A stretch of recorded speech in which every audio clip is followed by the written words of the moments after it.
Yes, that was a dinosaur instrument. I am Christine Smith, and this is Musicians versus the World. We're talking today about the Apple TV Plus show, Prehistoric Planet, and the instruments created to make the incredible score. The composers behind the score have come to talk with us about it today. Kara Talve and Anže Rozman are both composers with Bleeding Fingers Music. Most recently, they collaborated on the score of Apple TV Plus's Prehistoric Planet, along with Hans Zimmer, which was narrated by David Attenborough and produced by Jon Favreau in conjunction with BBC Studios' Natural History Unit. Their score has received global acclaim, including a win for Best Original Score for a Documentary Series at the Hollywood Music in Media Awards, and a nomination for the 2022 Bulldog Television Broadcast Awards. The soundtrack of Prehistoric Planet has to date claimed over 80 million streams. And I'm so excited to chat with both of you today. So thank you both for being here and welcome to Musicians versus the World. Thanks for having us. I'm really excited to talk with both of you. Kara, we were talking earlier. I've been watching Prehistoric Planet with my family these last few weeks, and we have just been so enthralled with everything, the visuals, and especially the music and how the music has been fitting beautifully with the project. The whole thing has just been kind of a feast for the senses. So I'm so excited to have both of you here. So Kara, you are a classical pianist, correct? That's your background? Yeah, that's my background, but I wouldn't be able to play you anything on the piano nowadays. But that used to be what I was doing, yeah. Yeah. And then Anže, you are a cellist originally. Is that your principal instrument? No, not really. I started as a pianist as well, but I was very, very terrible. Oh. I was so bad that mostly all of my piano teachers told me to stop. No. Yes. I started cello when I was 18. Okay. But I don't consider myself a pianist or a cellist or any real instrument player. I do play a lot of things, but I play them all terribly. We're both terrible musicians. Well, I've heard Kara play piano, and she's actually still very, very good. So, well, I'm sure. Well, I think that something that surprised me is the name of the actual instruments that you played in this project. I think they're called a Raptor Violin, Hadro Cello, Fat Rex, Triserachord, Petrified Wood Xylophone. I love these names, and I am so excited to hear about these instruments. So, Anže, let's talk with you. I know that you like to experiment with new instruments. How did you come about these types of new inventions? So, we have to say that Prehistoric Planet was in production a couple years before we came on board. Uh-huh. So me and Kara came on board, I believe, end of 2021 or 2020? 2020. Yeah, Mm-hmm. End of 2020. And we had these internal discussions between Kara, myself, Hans, and Russell Emanuel, who was our score producer, of how to evoke a sound of the past, a sound of 66 million years ago, this otherworldly aspect of it. We knew that we will have the BBC National Orchestra of Wales at our disposal for the recording session. So the orchestra, we knew that was that comfort zone for the audience. Everyone is familiar with the orchestra. Mm-hmm. The orchestra also brings in the illusion, helps with the illusion that we are watching actual animals performing their daily tasks like in Planet Earth, Right. opposed to watching CGI. But we needed that extra layer. We needed that something more. So me and Kara went to a trip to Sedona to visit some dinosaur-related landmarks like the Petrified Forest National Park and the Meteor Crater National Park and the Footprint. I always mispronounce the name. It's Monioki Footprint Dinosaur Reserve or Park. And we were searching for inspiration per se. So we realized, why don't we try making instruments out of the materials which paleontologists use to study dinosaurs. So fossils, rocks, fossils are basically dinosaur or whatever remains turned into solid rock. Then we had some bones lying around that we bought. We had some cello strings, some contact mics, and we just kind of put them together and see what kind of sounds they make. And during our first prototypes, we were like, oh, wow, that's something unique. So we went from there. Wow. So this was, you said 2021. So this was still kind of in the midst of COVID. Did that cause, like, Kara, did that cause any extra layer of difficulty to get all this together? No, actually. We were able to have our spotting sessions and every meeting with the directors and the production team via Zoom because they're in the UK anyway. So that didn't affect our workflow. And the only thing that did get we were disappointed that we couldn't actually go to the recording session in Wales. That's something that we were looking forward to doing, but we ended up doing it via Zoom, and we were able to still communicate with the orchestra and the conductors, and it was fine. So it didn't slow down any production or make anything difficult. It was just a little less fun because we couldn't actually be there. Right. And travel to Wales, that's kind of a fun perk of the job too. Yeah, but we went recently to London for our live show of Prehistoric Planet 2, the Islands episode. Oh, wow, that must have been incredible.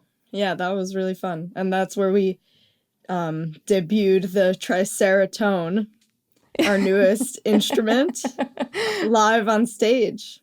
Can you explain what that is? That sounds fascinating. Anže, do you want to explain what that is? So the Triceratops, we made it for season 2.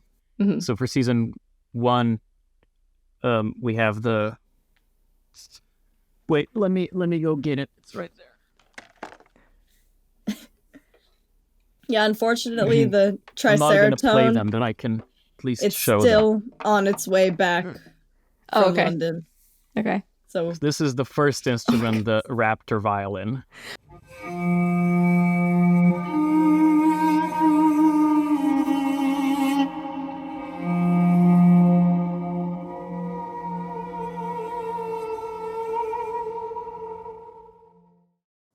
This is the second instrument, the Raptor Violin Mark II, which is an actual fossil. Oh my goodness. The third instrument, the Hadro Cello, which is similar to a Raptor Violin, but it's on a cello. This is another version of the bone violin. It's a bit bigger, so it sounds a bit lower.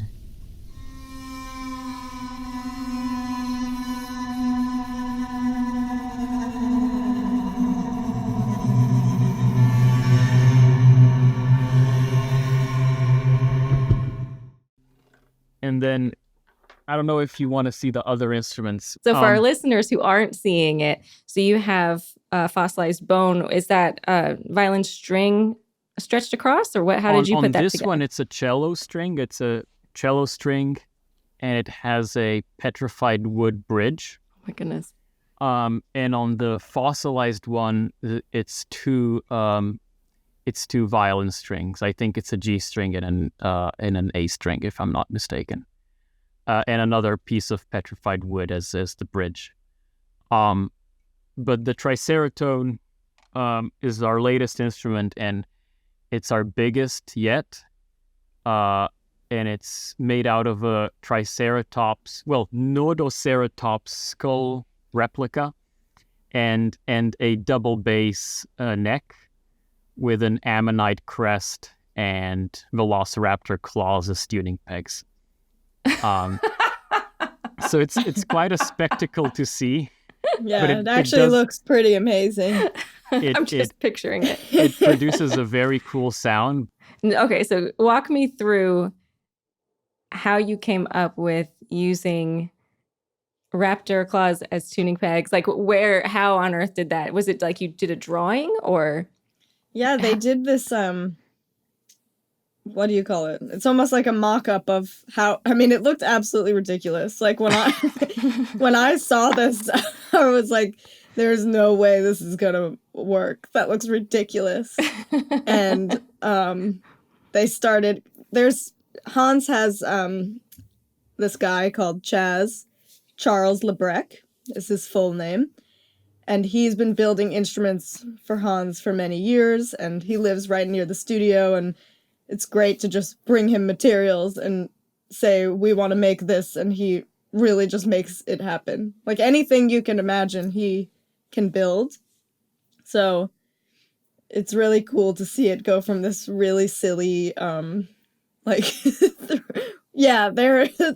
I found our first sketch. Yeah, that's ridiculous when I saw that. But you have to kind of use your imagination. So I was very pleasantly surprised at how it turned out. Yeah. Now, did you have an idea of a sound that you wanted out of that? Or was it like, let's just see what happens? The whole thing is let's just see what happens. Because how do you know what that's going to sound like? Right.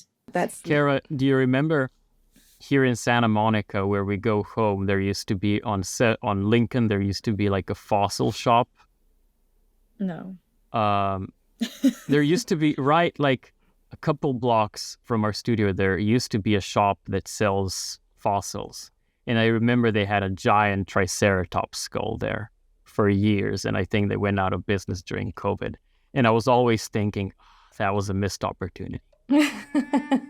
So now you play these with a bow, right? Like is that what you use to create the sound? You bow those strings? Yes. Okay. So you can also pluck it. I mean, you can also pluck it. Okay. It's the cool thing about these instruments is that we are the world's best players of them. Well, no, you're not, because somebody from the live show. Well, first of all, everybody at the live show was looking at that instrument. You know, they're playing, but they keep turning around like, what is that? So, it's like nothing they've ever seen before, especially the bassists, because obviously they know it's a bass neck and they want to come play it. So one of the players came by after the show to see if he could play it, and he was the best Triceratone player. Yeah, so that I heard. So he's the best. And me and Kara are the second best Triceratone players in the world. Okay. So now you were the ones that actually recorded that instrument for the soundtrack?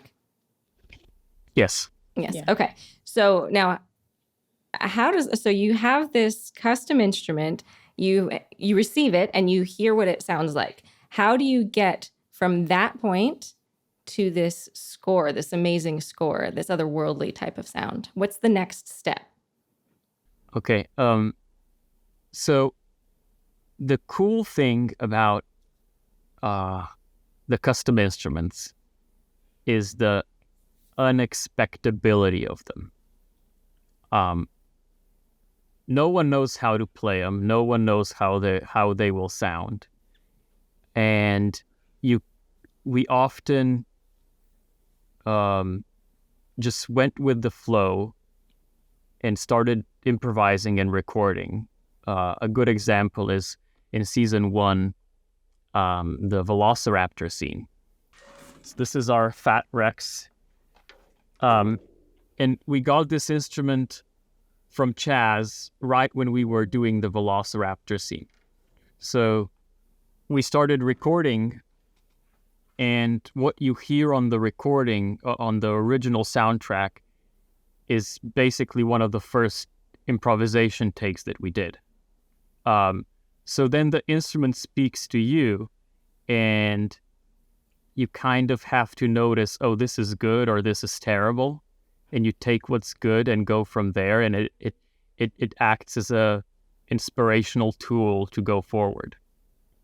So we would often score scenes around the instruments instead of writing the scene and then recording the weird stuff on top.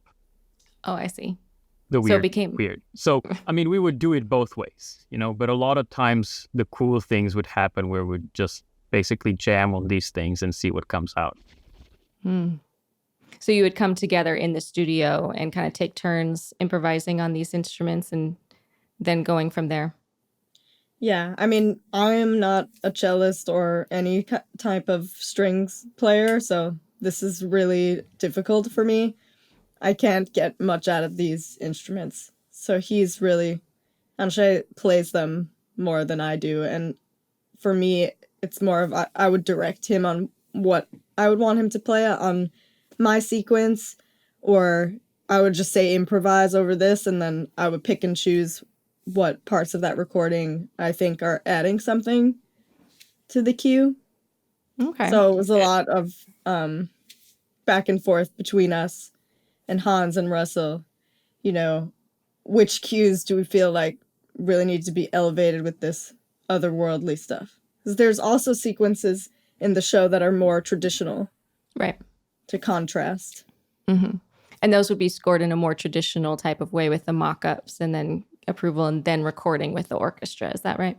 Yeah, exactly. But every single cue does have a mock-up and a demo to be approved before it's actually brought to the stage to record. Right. Okay. And just if I can just add one thing, Kara would often write cello lines or violin lines, and she would come here and say, "Oh, can you record this on the Raptor Violin or the Fat Rex or Tricerachord?" And I looked at the sheet music and I was like, wow, this is really hard. Like, I don't know if I'm going to be able to play it. And then I spent hours practicing that stuff. So I think that made me be better on the instruments because Kara challenged me to play more difficult stuff. While when I recorded on my own, I always went with the route of least resistance. So I would never, try to play anything really hard just because I said, I can't play this. But, Yeah, that's his, go-to. If I present him something, he's I can't play that. And I'm like, oh, okay.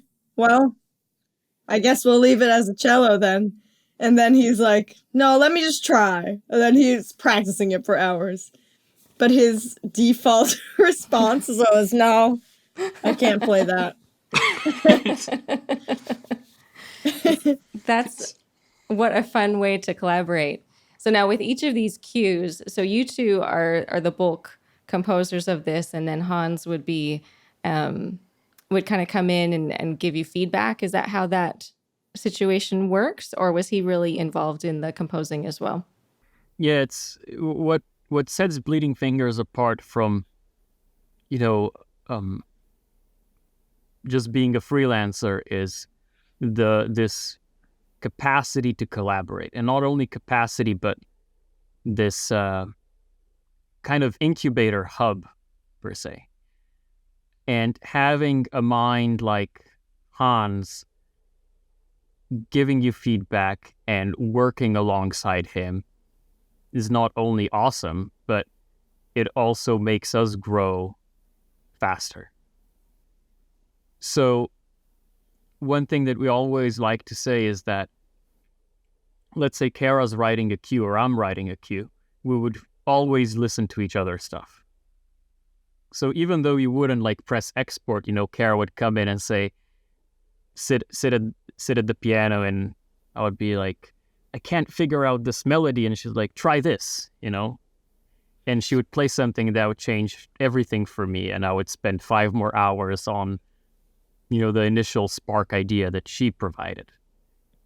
And then when we would send it to Russell and Hans, it would still be marked as version 1. They would give us notes, and we would mark it like version 2, version 3. We would go back and forth sometimes for days.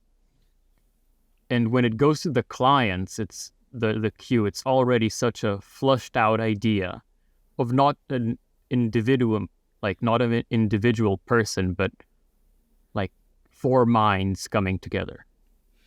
Yeah, and we also have all this great thematic material, the main theme by Hans and Andrew, that we got to incorporate through the whole score, and it's such a great theme. And there's actually, on the season 2 soundtrack, there's a suite the title track, the Prehistoric Planet suite, and that incorporates the main theme and all the other themes that we wrote for each episode. So that's really fun as well. So we get to kind of rearrange those themes and reharmonize them. That's one of my favorite parts. Oh yeah, and you get to make it work for each individual section or episode or anything like that. Yeah. That's incredible. And so just that feeling of collaboration just helps you to grow and helps you to develop as a composer just by being around each other a little bit, right? Yeah. Oh, that's incredible. Well, it's not like usually composers are, I mean, we're always locked in our rooms. And as a freelancer, you're locked in your room even more and you're even more isolated. Here you are, if I can say, forced to interact. And yeah, it just makes you grow a lot faster. Yes. Yeah. Well, I would think about, if you are, let's say you were a performer and you're just in the practice room for 8 hours a day and then you perform solo, you're going to get to a certain level. But then once you start collaborating with other musicians, your musicianship just feeds off of each other and really just forces you to, like you said, it forces you to really expand your creativity and your musicianship. That's incredible. So I can say that I've grown so much because of Kara's music. Like, honestly, there's so ridiculous. It's not, it's true. It's like without her, the score would definitely not be the same. And all the great themes apart from the main theme are all Kara's. For me, that was so freeing because I could use her themes in my cues or Hans's and Anje's theme. And our brains, mine and Kara's, work differently when it comes to music. So if I had a great theme that she wrote and I was able to use it in a cue, it was so freeing for me because I could focus on all the other stuff. I didn't need to focus on writing a theme. And I could use her harmonic language opposed to my own. And then I would learn from her harmonic language because whenever I ask her, how did you do that? How did you do this chord or that chord or whatever? She's like, I don't know. I just play this on the piano and it sounds like this. So when I got like her MIDI and I could, look into it, then I would get a bit more perspective into her writing. Gotcha. So now you said when you have her themes, you can focus on the other stuff. What is the other stuff that you're talking about that you like to focus on? Recording the weird stuff. No. recording the custom instruments badly. I don't know, orchestration, arrangements. Like if I don't have to think about writing a melody, then I can spend the time that I would be thinking about writing the perfect melody for a sauropod. I'd rather spend that time tuning a snare for 7 hours. Yeah. Or something like that. Yeah. He hyper focuses on the production stuff. Gotcha. And it makes a really big difference, I think. Oh yeah. I spend time doing that stuff, but my time is more focused on finding the right melody, like playing piano and finding a theme. And that's my main focus, while his is more production and... I take to heart what I learned from Conrad Pope, who's one of the best orchestrators in Hollywood and a great composer. And he once told me, go with your first bad idea. And that's what I always do. So I don't think the first thing that the first thing that I play on the piano, I was like, that's it. I mean, not I'm exaggerating. It's not always like that. But what Conrad says, go with your first bad idea, it translates to don't hyper focus on trying to find the perfect melody or the perfect harmony. Because in the end of the day, how do you know that your first initial idea is going to be any better or worse than your 10th or your 100? So a lot of newcomer composers write 8 bars and then delete them, and write 8 bars and delete them, and write 8 bars and delete them. And you can go into this vicious cycle. And when you're on a deadline, you don't have that luxury always to correct yourself. You just kind of have to go and see what happens. Yeah. And I think if you have the skills, the production skills and the programming skills, and you know how to make anything sound good, then it doesn't really matter. I think that's kind of his point, right, Conrad, is that if you have that skill set, then any idea that you put out, even if it's not the perfect melody, you can make it sound really great and make it work if you know all the other stuff. Gotcha. Yeah. No, that sounds really great. So, Kara, let's keep with you. Do you want to explain a little bit what Bleeding Fingers is? Because we've talked about it a lot already, but let's just kind of give an overview of what it is. Yeah. So Bleeding Fingers is a composer collective based in Santa Monica and California. And it's a joint company between Russell Emanuel, Steve Kofsky, and Hans Zimmer. I think it was developed in, 2014, Anže? He was here before me, so... No, I think it was... Oh, yeah, no, you're right. I think around 2014, yeah. When I was in high school. Oh, my goodness. Yeah. We can cut that out. Yeah. But yeah, it's a composer collective. So there's many in-house composers. I think there's about, 15 right now. And then they also have freelancers that don't work on campus, but they kind of can outsource some work to them. And also the composers at Bleeding Fingers get to work with Extreme Music. So that's the sister company. And that focuses more on library music.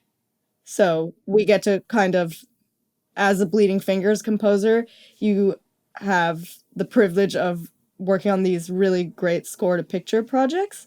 And then when there's time, we are allowed to focus on the Extreme library. And that's also really fruitful for us because library music, there's a lot of back end in that area as well.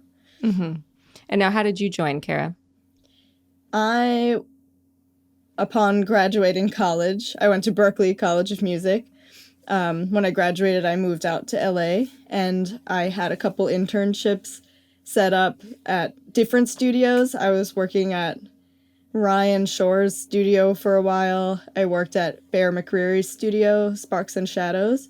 And then eventually I was brought on as an assistant at Bleeding Fingers. And I was an assistant for about 6 to 8 months, I think. And then I was promoted to junior composer, where you're still being mentored by one of the full-time composers here. And then I was eventually promoted to composer kind of shortly after that. So I did the full-on, climbing the ladder working thing. your way up. Yeah. Now, how about you, Anže? What did you do? How did you get involved with Bleeding Fingers? I also studied at Berklee College of Music, but I did my master's in Valencia. Okay. So the short story is that they took us to London Air Studios to record with a 54-piece orchestra, I believe. And coincidentally, Hans Zimmer was there recording Interstellar at the same time. So I briefly met Hans there, and then a few months later, I posted my recording on VI Control Forum, and he stumbled upon the recording. And then after that, we had a few phone calls, and we stayed in touch for a few years. And so that was 2014. 2017, I got rejected from the ASCAP film scoring workshop with Richard Bellis for the 4th time in a row. And that kind of annoyed me. So out of that, not annoyed, I was disappointed, let's put it that way. And out of that disappointment, I just basically wrote Hans if we can have a phone call, and he called me up a few minutes later, I believe, and I basically asked him if I can come work for him as an assistant or something. but then they offered me the full-time position as composer at Bleeding Fingers. So wow. Congratulations. That's amazing. I got very lucky. Yeah. Yeah, that was great that you were able, like, yeah, you were like all of these chance meetings, but it also is great that you were able to keep in touch with him and develop that relationship over time. That Well, takes what I always think is, in every career I guess there is some, of course, some luck involved. But at the end of the day, it comes down to your passion to your craft and the amount of time you put into your craft. And the more time you put into it and the more you put yourself out there, the more chances you have for luck to strike. Mm. Yeah. That's how I think of it. Yeah. And mind you, Kara, what she said, she explains it in such a, oh, and then this happened and that happened and this happened, and a few years later, I'm like 2 years later, I'm full-time composer after graduating 2 years ago. What set Kara apart from everyone else is that she just worked harder than everyone else, and she was more passionate than everyone else, and and those things shined through. Mm-hmm. It's very easy to be average. It's very, very hard to get above average. Yeah, well, one thing that I always tried to do, and I still follow this mindset, is that you kind of have to act like you are the person that you want to be. So when I was an assistant, I was already writing tracks, and I was acting as if I'm a composer here, like taking on all that responsibility and going the extra mile to set myself apart from everybody. And that's something that I always keep with me every day, is that, I will always kind of present myself as that composer that I always wanted to be, even if I don't actually feel that way yet. Do you know what I mean? Right. It's like presenting yourself as the person you want to become. Yeah. So that's always the mindset that I had when I was an assistant and junior composer, and still now. Mm-hmm. No, it's very smart. Very smart. So now, what do you think the benefits of working? I mean, we've already talked about the collaboration and working together and how that's really stretched you as a musician. Are there any other benefits to working in a composer collective rather than freelancing? No, that's it.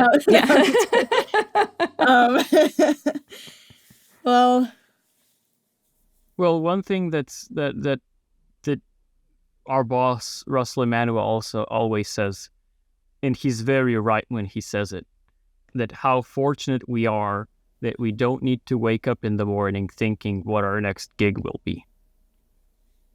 We're in the very rare position of checking our email like, did another project come in? Because I have to do this today, and I can't handle another thing right now. And that's so rare. I'm because sure. if we were freelance, it would be the complete opposite. Did any you'd work be chasing after the you'd be chasing after the work. We're just so fortunate to have this amazing amount of work. And by the way, they're all great projects. Like, there's rarely something that comes to us that we're not super excited about. We're always excited about it because Russell and Bleeding Fingers have such a great relationship with so many different great production companies. Right. So we're very lucky. Well, who wouldn't be excited to play the Raptor Violin and the Triserachord? I mean, sounds like a great day job. Yeah. Our jobs sometimes we think, oh God, like this is an actual profession. Like we play with bones and rocks and like make some music. It's quite fascinating that we were able to do this as our job. Mm. So now, do the two of you work together often, or is it you get different collaborations for every project? This is the only real one we did together. But it did span 4 years almost. Right. Yeah. 3. Yeah, it's a big one. So when these projects come in, does Russell say, okay, I want this composer and I want this composer working together, and they just kind of assign them? Or do you read through them and say, oh, no, I want that one? Yeah, most of the time it comes directly from Russell or Hans, or sometimes the production wants to work with a specific composer. So it's really project-based, but yeah, we get put on something that Russell knows we're going to do our best work on, because that's the beauty of having this collective, is that some people are really good at one thing, and we just happen to have similar musical voice, so we're focused on the orchestra and sometimes hybrid modern orchestral, that kind of thing, right, while someone else might be better at pop production. Mm-hmm. Wow, that's sounds like an exciting job to have. Now, do you work on multiple projects at a time, or are these projects so big that you can only do one at a time and then that's it? Anže, what do you think? I like to have one big one and one smaller one. Okay. Kara already has The Simpsons, which she just does weekly. Right. And then she had Prehistoric Planet. Kara has more projects at a time than anyone else, and she somehow manages to handle them. Well, I have a very nice team of people too, so that helps. How many hours a day do you usually work, Kara? Probably like 12 on average. Yeah, but every day. A long day. We work weekends mostly. Whatever we need to do to get the job done. Right. It's not really possible in a 5-day week. Right. Is that the same for you, Anže? Yeah. We're at the studio mostly the same hours. Maybe I come in a bit later. Mm-hmm. But my brain really starts working after 4 p.m. So I would say that I get most of my work done between like 4 and 7, 8 p.m. But I have narcolepsy, so I'm like sleepy all the time. So I have to really then find the window in the day where I can focus, and then when I focus, I hyper focus, and I get a lot done very fast. So it really, I can't, if someone asks me how much I actually work during the day, it's very hard to answer because I have no idea. Yeah, you just find that spurt and you go for it when it comes. Yeah. Oh, that's incredible. My goodness, I have learned so much from both of you. Just to finish up, I guess, Kara, we'll start with you. I know you both have given many pearls of wisdom, but just to finish up, what is one last piece of advice you have for aspiring musicians or aspiring composers? I think the best advice to give is to be open to saying yes to many different projects and working with as many people as you can if you're just starting out, because you never know where those connections are going to lead. And to be a person that people want to be around and want to work with. That's the most important thing. And then, the music comes second. Because even if you're the best musician in the world, if you're, not a good collaborator or not fun to work with, then nobody's going to care about how good your music is. Yeah. So that's my advice. That's great. Anže, what about you? My advice would be that for young people that have this urge, this spark, and this burning like ember inside them that they want to write music, and that they should pursue this burning ember and make it into a flame, no matter what basically other people tell them. Only recently I started realizing how many people in my college and years before told me that I should quit. That my music sucks, that I'm a terrible piano player, that I should quit. Oh my goodness. And I just kept going, and I never really, back then I never really gave it a second thought. Only in the last year or two I started thinking back, of how many times I've heard that.